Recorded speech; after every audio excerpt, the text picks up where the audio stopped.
नमस्कार मित्रांनो, मी अमर स्पर्धा मित्र चॅनलमध्ये आपलं सर्वांचं स्वागत करतो. मित्रांनो, आजच्या व्हिडिओमध्ये आपण बघणार आहोत एस-एस-सी बोर्ड म्हणजे 10वीच्या परीक्षेमध्ये रायटिंग स्किलमध्ये तुम्हाला जो डायलॉग रायटिंग नावाचा प्रश्न विचारण्यात येतो. हा प्रश्न तुम्हाला जवळपास 5 गुणांसाठी विचारण्यात येतो. हा प्रश्न कशा पद्धतीने सोडवायचा, फॉर्मॅट काय असला पाहिजे याबाबत सविस्तर अशी माहिती या व्हिडिओच्या माध्यमातून आपण शिकणार आहोत. चला तर मित्रांनो, आता आपल्या व्हिडिओला सुरुवात करूया. व्हिडिओला सुरुवात करण्यापूर्वी आपण जर नवीन असाल तर चॅनलला सबस्क्राईब करा. आता मित्रांनो बघा, डायलॉग रायटिंग हा जो प्रश्न आहे हा PYQ परीक्षेमध्ये बोर्डाच्या विचारण्यात आलेला आहे. आता प्रश्न बघा मित्रांनो काय असणार आहे, तर prepare a dialogue from jumble sentence. काही तुम्हाला वाक्य दिलेत ABCD मध्ये, तर हे वाक्य तुम्हाला जंबल सेंटेन्स म्हणजे खालीवरी त्यांचा सिक्वेन्स चुकीचा दिलाय. तुम्हाला सिक्वेन्सनुसार लावायचं आहे. पहिली घटना कधी, दुसरी कधी, तिसरी, चौथी घटना कधी घडली हे तुम्हाला लावायचं आहे. नंतर कंप्लीट द डायलॉग हा जो प्रश्न दिलाय तो डायलॉग तुम्हाला कंप्लीट करायचा. ओके. तिसरा प्रश्न काय, तर तुम्हाला बेनिफिट्स ऑफ मॉर्निंग वॉक हा एक डायलॉगचा टॉपिक दिलाय. यावरती तुम्ही तुमचं नाव आहे गणेश आणि मित्राचं नाव आहे महेश, या दोघांना हा संवाद लिहायचा आहे. किती, तर 3 मिनिंगफुल एक्सचेंजेस म्हणजे गणेशचे 3 वाक्य, महेशचे उत्तर देताना 3 वाक्य, असे 6 वाक्य लिहायचे. तर तुम्हाला 3 मार्क मिळणार आहेत आणि वरचे जे 2 प्रश्न आहेत त्याला 1-1 असा मार्क आहे. ओके. आता हा प्रश्न सोडवत असताना महत्त्वाच्या बाबी काय, टिप्स काय, काय काळजी घेतली पाहिजे हे आता आपण बघूया. बघा, रीड द क्वेश्चन केअरफुली. प्रश्न विचारलाय, व्यवस्थितपणे काळजीपूर्वक तो प्रश्न वाचायचा आहे. सिक्वेन्स चुकला की 1 मार्क गेला म्हणून समजा. म्हणून व्यवस्थितपणे प्रश्न वाचा. एकदा वाचा, दोनदा वाचा. पुढे बघा, understand the topic and situation clearly. जो सिक्वेन्स दिलाय या टॉपिकचा सिच्युएशन काय हे व्यवस्थितपणे अंडरस्टँड करा, समजून घ्या. Identify who is talking and what they are talking about. जो सिक्वेन्स लावायचा आहे त्याच्यामध्ये 2 व्यक्तीचा संवाद दिलाय.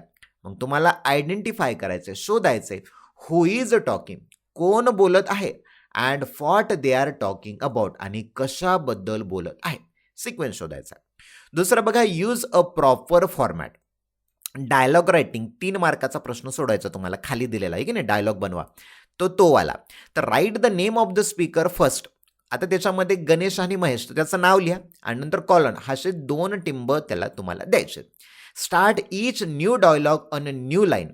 प्रत्येक डायलॉग, प्रत्येक संवाद तुम्हाला नवीन लाईन, नवीन ओळीमध्ये लिहायचा आहे. लगेच संपला की लगेच चालू करायचा तसं नाही. उदाहरण आपण घेतलेलं आहे. ओके, म्हणजे घेणार आहोत स्पष्टीकरणमध्ये. ओके, जसं की एक्झाम्पलमध्ये बघा, रवी हाऊ आर यू. ओके, आणि मग दुसऱ्या लाईनपासून तुम्हाला दुसरा संवाद लिहायचा आहे. ओके.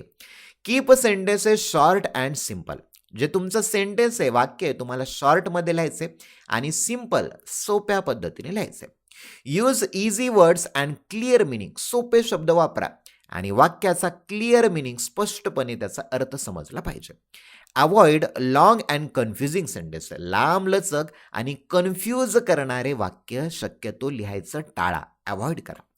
पुढे बघा, make it natural and meaningful. जो संवाद लिहिताय, डायलॉग लिहिताय, तो नॅचरल वाटला पाहिजे आणि मिनिंगफुल, अर्थपूर्ण वाटला पाहिजे. Conversation should sound real and logical. जे 2 व्यक्तीचं कन्व्हर्सेशन आहे, संभाषण आहे, ते रिअल वाटलं पाहिजे आणि लॉजिकल, तर्कपाणी पद्धतीने वाटलं पाहिजे. Each reply should match the previous line. बघा, ईच रिप्लाय, प्रत्येक जो प्रश्न विचारलाय त्या प्रश्नाचा जो रिप्लाय करायचा, प्रत्युत्तर करायचा आहे, ते अगोदर दिलेल्या ज्या प्रिव्हियस लाईन आहे, जो प्रश्न आहे, त्याला मॅच केलं पाहिजे. प्रश्न विचारतायत सिंपल प्रेझेंटमध्ये आणि तुम्ही आन्सर देतायत सिंपल फ्युचरमध्ये, सिंपल पास्टमध्ये, असं चालेल का? नाही. प्रश्न ज्या काळामध्ये विचारलाय आहे की नाही, तर त्याच काळामध्ये तुम्हाला आन्सर लिहायचंय. प्रश्न विचारला, काल तू कुठे गेलता, तर तुम्ही असं सांगू शकता, काल मी मुंबईला गेलो होतो, आहे की नाही. म्हणजे सिंपल पास्टमध्ये प्रश्न विचारला तर पास्टमध्येच त्याचं आन्सर असलं पाहिजे. म्हणून व्यवस्थित बघा, प्रश्न कुठल्या टेन्समध्ये विचारते. पुढे स्टे ऑन द टॉपिक. जो टॉपिक दिलाय ना, त्या टॉपिकला चिटकून राहा, उगं भरकटत जाऊ नका. Do not write extra and unrelated information. Extra किंवा त्या टॉपिकच्या व्यतिरिक्त अशी वेगळीच माहिती त्याच्यामध्ये लिहू नका, मार्क कटू शकता. Focus only on given theme.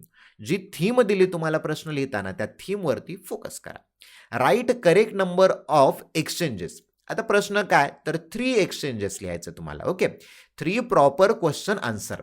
Okay, 3 proper question answer म्हणजे 3 क्वेश्चन आणि 3 आन्सर असे तुम्हाला 6 संवाद लिहायचे आहेत. ओके, आणि रिप्ले पेअर्स जे तुम्ही संवाद देता त्याची जोडी वगैरे व्यवस्थित तुम्हाला लिहायची. कसं लिहायचं बघू आता. Use correct pronunciation. Punctuation. Punctuation म्हणजेच काय तर विरामचिन्ह. आता प्रश्न विचारायचा आहे तर तुम्हाला क्वेश्चन मार्क तुम्हाला लिहावंच लागेल. बरेच जण प्रश्न विचारतात आणि क्वेश्चन मार्क लिहायचंच विसरून जातात, तर मार्क कटू शकतो. वाक्य संपलं की फुल स्टॉप द्यायला विसरू नका. ओके, मग महत्वाचं काय डायलॉगमध्ये क्वेश्चन मार्क आणि फुल स्टॉप. पुढे बघा, मेंटेन अ नीट प्रेझेंटेशन. सुवाच्य अक्षरामध्ये प्रेझेंटेशन लिहायचं. प्रॉपर स्पेसिंग द्या त्याला आणि क्लिअर हँडरायटिंग, सुंदर अक्षर काढा. Check grammar and no spelling mistake. Dialogue लिहित असताना ग्रामर त्याचा टेन्स कुठला आहे ते महत्त्वाचं बघा आणि स्पेलिंग मिस्टेक टाळा. Okay, use a polite and suitable language. टोमणा मारणारा किंवा एखाद्यावरती टीका होईल असं काही भाषा डायलॉगमध्ये वापरायची नाही. पोलाईट, नम्रपणे आणि सुटेबल लँग्वेज तुम्हाला वापरायची. ओके, आता बघूया प्रश्न. बघा, prepare a dialogue from the jumble sentences. 1 मार्कला विचारतात हा पहिला याच्यामधला. पहिल्यांदा काय करायचं, हे चारी पण वाचून घ्यायचं. ओके, आता वाचून घेऊया. I selected a Punjabi folk song. बघा, आय सिलेक्टेड मी निवडलं, पंजाबी फोल्क सॉन्ग मी निवडलं.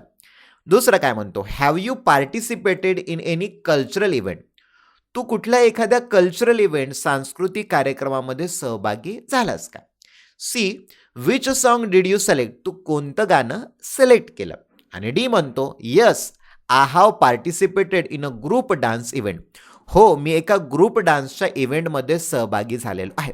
मग वाचता क्षणी तुम्हाला कळतं की पहिलं सेंटेन्स कुठलं, सेकंड कुठलं, थर्ड कुठलं आणि फोर्थ कुठलं. आता बघा पहिलं कुठलं असणार याच्यामध्ये. पहिलं आहे बघा बी. काय म्हणतो, have you participated in any cultural event. तू कुठल्या एखाद्या सांस्कृतिक कार्यक्रमामध्ये सहभागी झालास का. मग प्रश्न विचारले सहभागी झाला का, मग आन्सरमध्ये तो काय म्हणेल, यस हो झालो, I have participated in a group dance event. वाक्य जोडत असताना बघायचं त्याचा संबंध दर्शवणारा शब्द कोणता आहे. तर बघा या वाक्यामध्ये पार्टिसिपेटेड हा शब्द होता, आन्सरमध्ये सुद्धा पार्टिसिपेटेड, म्हणून पहिलं बी झालं, दुसरं डी झालं. या फॉर्मॅटमध्ये लिहायचं बरं का. First sentence, second sentence. Okay, आता थर्ड सेंटेन्स काय बघा. थर्ड सेंटेन्स सी काय म्हणतो, which song did you select. तू कोणतं गाणं निवडलं. मग फोर्थ सेंटेन्स काय म्हणतो, I selected a Punjabi folk dance. मी एक पंजाबी, फोल्कचा अर्थ होतो समूह, पंजाबी फोल्क सॉन्ग मी निवडलेलं आहे. ओके, दुसरा प्रश्न बघा, हा 1 मार्कला विचारतात. डायलॉग तुम्हाला कंप्लीट करायचा. बघा मोहन काय म्हणतो, do you like watch movies. तुला चित्रपट पाहायला आवडतात का. तुम्हाला सांगितलं होतं प्रश्न सिंपल प्रेझेंटमध्ये आहे, आन्सर सुद्धा सिंपल प्रेझेंटमध्येच असलं पाहिजे. टेन्स बघा कुठला आहे. मग सोहन त्याला आन्सर देणार. मोहन परत दुसरा प्रश्न विचारतो, which is your favourite movie. तुझा आवडता चित्रपट कोणता. तर आन्सरमध्ये सविस्तरपणे या पॅटर्नमध्ये लिहायचं, डायरेक्ट आन्सरवर उडी घ्यायची नाही. बघा मोहन काय म्हणतो, do you like to watch movies. तुला चित्रपट पाहायला आवडतात का. मग सोहन काय म्हणतो, यस हो, I like to watch movies very much. मला चित्रपट पाहायला खूप आवडतं. मग मोहन काय म्हणतो, which is your favourite movie. तुझा आवडता चित्रपट कोणता. मग सोहन म्हणतो, my favourite movie is 3 idiots. माझा आवडता चित्रपट कुठला आहे, तर 3 इडियट्स हा माझा आवडता चित्रपट आहे. पुढचा प्रश्न बघा, write a dialogue between Ganesh and Mahesh having 3 meaningful exchanges on the benefits of morning walk. बघा डायलॉग लिहायचा तुम्हाला गणेश आणि महेश मधला. ओके, आणि तुम्हाला 3 मिनिंगफुल एक्सचेंजेस लिहायचे. ओके, कुठला टॉपिकवरती, the benefits of morning walk, म्हणजे सकाळी सकाळी चालण्याचे फायदे या टॉपिकवरती तुम्हाला संवाद लिहायचा. बघा गणेश काय म्हणतो, good morning Mahesh, do you go for a morning walk every day. बघा सुरुवात करताना good morning Mahesh. Mahesh good morning, do you go for a morning walk every day. तू दररोज मॉर्निंग वॉकला चालत जातो का. मग महेश म्हणतो, यस आय गो डेली. हो मी दररोज जातो. It keeps my body fit and active. आणि त्यामुळे माझं जे बॉडी आहे, माझं शरीर आहे, फिट राहतं आणि ॲक्टिव्ह, तंदुरुस्त राहतं. मग गणेश म्हणतो, दॅट्स नाईट. हो खूप छान. Does it help your mind too. तू एक्सरसाइज केल्यामुळे तुझं जे माइंड आहे, तुझा ब्रेन आहे, तुझं जे मन आहे ते कसं राहतं, फिट राहतं का, तर तुला मदत करतं का चांगलं राहायला. मग महेश म्हणतो, yes it refreshes my mind and reduces stress. ते माझ्या माइंडला, माझ्या मनाला रिफ्रेश करतं, ताजंतवानं करतं आणि जो स्ट्रेस आहे, ताणतणाव आहे तो रिड्यूस व्हायला मदत होते. मग गणेश काय म्हणतो, I will also start morning walk from tomorrow. मी सुद्धा उद्यापासून मॉर्निंग वॉक करायला सुरुवात करेल. मग महेश म्हणतो, ग्रेट आयडिया, खूप छान. It is the best habit for a healthy life. जे एक तंदुरुस्त जीवन जगण्याची ही सर्वात चांगली सवय आहे, असं तो महेश म्हणतो. मित्रांनो, हा होता अत्यंत महत्त्वाचा व्हिडिओ. तुम्ही जर परभणीचे असाल आणि तुम्हाला आपली ऑफलाईन किंवा ऑनलाईन बॅच करायची असेल तर 12 बोर्डची बॅच आहे आपली. पत्ता आहे जिंतूर रोड, पेडगा रोड, येथे सुद्धा आपली बॅच आहे. ओके मित्रांनो, इंग्लिश ग्रामरची ऑफलाईन आणि ऑनलाईन बॅच करायची असेल ती सुद्धा आपल्याकडे बॅच आहे. इंग्लिश स्पीकिंग कोर्स म्हणजे स्पोकन इंग्लिशचा तुम्हाला लाईव्ह आणि रेकॉर्डेड आणि ऑफलाईन सुद्धा कोर्स करायचा असेल तर तो सुद्धा आपल्याकडे अवेलेबल आहे. मित्रांनो, कोर्सबाबत अधिक माहिती हवी असेल तर 8208253845 हा माझा नंबर तुम्ही सेव्ह करून घ्या. ओके, येथेच थांबूया आपण. Thank you for watching this video.